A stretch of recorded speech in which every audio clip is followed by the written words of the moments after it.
తెలంగాణ రాష్ట్ర తలసరి ఆదాయం 4,18,931గా నమోదైందని డిప్యూటీ సీఎం బట్టి వెల్లడించారు. ఇది జాతీయ తలసరి ఆదాయంతో పోలిస్తే 1.9% ఎక్కువ.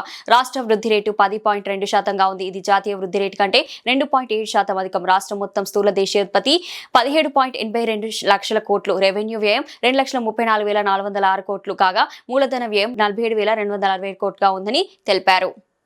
ఆదాయం 4,18,931 రూపాయలు కాగా వృద్ధి రేటు 10.2%. దేశ తలసరి ఆదాయం 2,19,575 రూపాయలు కాగా వృద్ధి రేటు కేవలం 6.9%. దేశ తలసరి ఆదాయంతో పోలిస్తే తెలంగాణ తలసరి ఆదాయం 1,99,356 రూపాయలు ఎక్కువ, అంటే 1.9 రెట్లు ఎక్కువగా ఉంది.